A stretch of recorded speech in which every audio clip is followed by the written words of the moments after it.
Selamat pagi Indonesia. Selamat bertemu kembali dalam diskusi kita pagi ini sebagai lanjutan diskusi kita yang lalu mengenai beberapa anggota atau pimpinan Partai Golkar yang meminta DPP Golkar menggelar musyawarah nasional luar biasa untuk mengganti Erlangga Hartarto dari kursi ketua umum. Nah, sekarang marilah kita simak apa yang disampaikan oleh beberapa pimpinan Partai Golkar. Ketua Bapilu, Presiden Partai Golkar, Nusron Wahid, berbicara mengenai sosok yang menunggangi isu musyawarah nasional luar biasa. Wadah, menunggangi penggantian Ketua Umum Partai Golkar Erlangga Hartarto. Nusron menduga sosok tersebut ingin menggunakan Golkar sebagai kendaraan politik demi pencapresannya. Wah, dianggap ini yang mungkin provokatornya ya, ingin menjadi capres itu menurut Nusron Wahid. Yang menunggangi ya orang yang mau menggunakan kendaraan Golkar untuk proses pencapresan yang bersangkutan. Ya, kira-kira gitu kata Nusron ya. Selain itu, kemungkinan lainnya adalah sosok tersebut sedang berusaha untuk merebut Golkar demi mendukung sosok capres lain. Wah, ini mengarah ini. Terserah Anda. Saya tidak akan memberikan tanggapan, terserah Anda bagaimana tanggapannya. Adapun saat ini, Golkar memang kukuh mengusung Erlangga Hartarto sebagai capres 2024. Atau pihak tertentu sedang berusaha melakukan tawar-menawar atau bargaining ya, kepada calon presiden tertentu. Meskipun begitu, Nusron menganggap siapa yang menunggangi isu Munaslup ini tidak penting, lantaran momennya tidak tepat atau kurang pas. Ya. Sebab para caleg sedang fokus dalam menghadapi Pileg atau pemilihan legislatif 2024. Menurut hemat saya, mewacanakan upaya Munaslup pada momen saat ini tidak menguntungkan. Ini saya mengartikan tidak menguntungkan itu karena istilah yang dipakai itu misinsentif, ya mungkin saya salah. Misinsentif buat proses pencalekan. Saat ini kita menghadapi proses pemilu legislatif. Sebelumnya, sejumlah politisi senior Partai Golongan Karya mendorong musyawarah nasional luar biasa untuk mengganti Ketua Umum Erlangga Hartarto. Sejumlah politisi ini mengatasnamakan diri mereka eksponen pendiri Partai Golkar.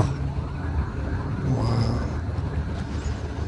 Nah, ini sekarang ada yang bernama Lawrence TP Siburian. TP itu saya cari singkatannya apa ya?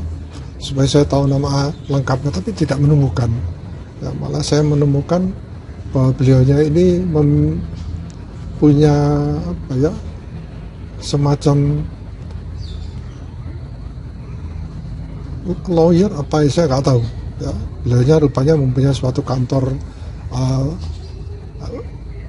pelayanan hukum atau apa, saya nggak tahu. Nah, Lawrence TP Siburian ini adalah Dewan Pakar Golkar. Kemudian anggota Dewan Pakar Golkar yang lain, Ridwan Hisam, dan politikus senior Golkar Seno Bintang. Ini tiga orang ini yang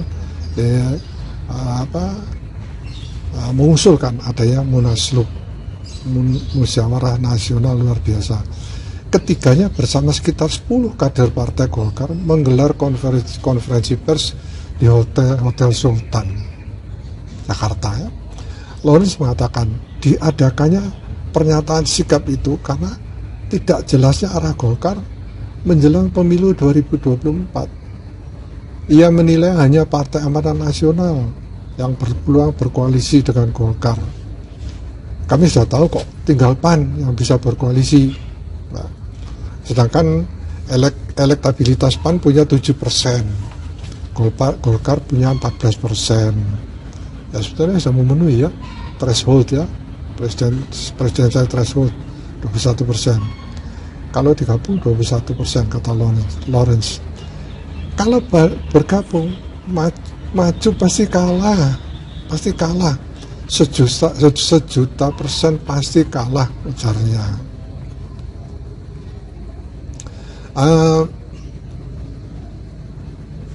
Lawrence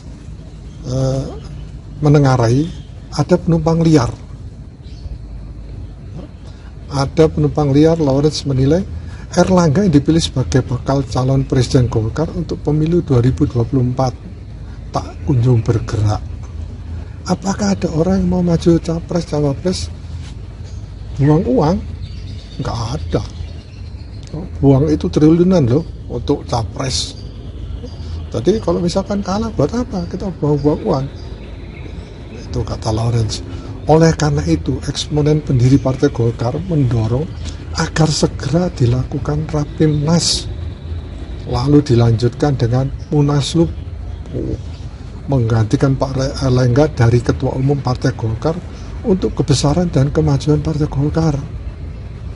Dalam konferensi pers, Lawrence secara simbolis juga menyerahkan surat terbuka eksponen pendiri Golkar kepada Ridwan Hisam untuk diteruskan ke DPP Golkar.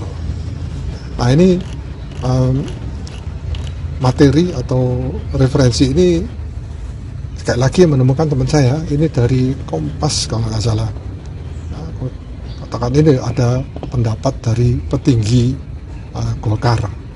Tidak tahu istilahnya petinggi Golkar, mungkin karena mereka itu adalah Dewan Pakar.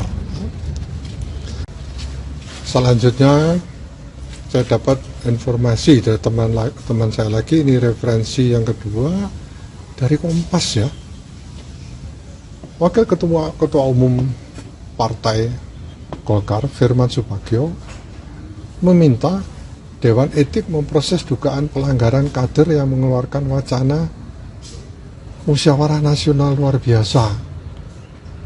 Menurutnya ada dugaan kader senior tersebut tidak menjalankan dan mengamankan keputusan tertinggi Munas 2019 yang mana mengamanahkan Ketua Umum Partai Golkar Erlangga Hartarto sebagai calon presiden 2024. Kami mendesak agar Ketua Dewan Etik Partai Golkar segera mengambil langkah tegas memberikan peringatan kepada kader-kader tersebut. Demikian kata Firman. Firman berpandangan Munaslup yang diwacanakan sekelompok orang merupakan gagasan keblinger dan menyesatkan seluruh kader Partai Golkar. Ia pun mengingatkan ada konsekuensi atas pelanggaran kader akibat tidak mengamankan dan menjalankan keputusan partai seperti pada saat pemilu 2004 lalu. Ada kader yang dipecat dari keanggotaan partai karena menentang dan melawan keputusan DPP Partai Golkar pada saat itu, dan itu bukan main-main katanya ya. Partai Golkar tetap menjunjung tinggi asas PDLT. Apa ini? Prestasi, dedikasi, loyalitas, dan tidak tercela. Wah, ini bagus sekali. Kami ingin mengingatkan semua jajaran kader harus menyadari konsekuensi akibat perbuatan dan tindakannya itu. Demikian ya, kata Firman. Firman menambahkan Munas 2019 telah memberikan mandat penuh kepada Erlangga Hartarto untuk menentukan sikap politik, membuat keputusan terbaik dalam pencalonan presiden dan wakil presiden. Keputusan Munas 2019 itu diperkuat dengan hasil keputusan rapat pimpinan nasional. Ia pun heran ada kader senior yang justru tidak memahami aturan dan mekanisme organisasi.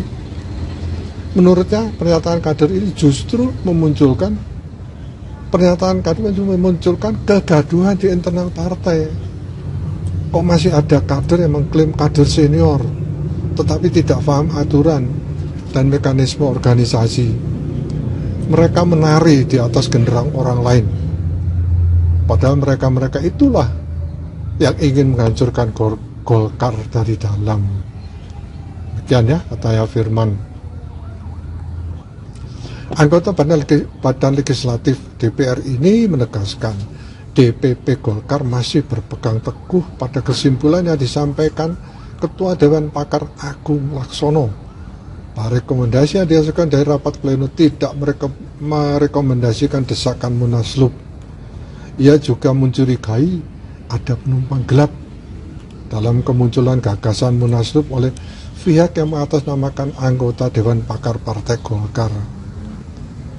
Bagi mereka yang kebelet ingin jadi ketua Partai Golkar, bersabar untuk mengikuti mekanisme partai yang sudah ada dan harus kita tegakkan dan kita hormati. Adapun setahun ke belakang, Golkar terus berupaya mengusung Erlangga sebagai baca pres 2024. Namun beberapa waktu lalu sejumlah politisi Golkar ingin Munaslup diadakan untuk mendesak Erlangga mundur. Sejumlah politisi ini mengatasnamakan diri mereka eksponen pendiri Partai Golkar. Diprakarsai Wakil Ketua Umum Dewan Pimpinan Sentral Organisasi Karyawan Swadiri Soksi Lawrence TP Siburian, anggota Dewan Pakar Golkar Ridwan Hisam, dan politikus senior Golkar Zainal Bintang. Ketiganya bersama sekitar 10 kader Partai Golkar menggelar konferensi pers di Hotel Sultan. Lawrence mengatakan diadakannya pernyataan sikap ini karena tidak jelasnya arah Golkar menjelang pemilu 2024. Lawrence menilai Erlangga yang dipilih sebagai bakal calon presiden Golkar untuk pemilu 2024 tidak kunjung bergerak. Apakah ini orang yang mau maju capres atau bentar?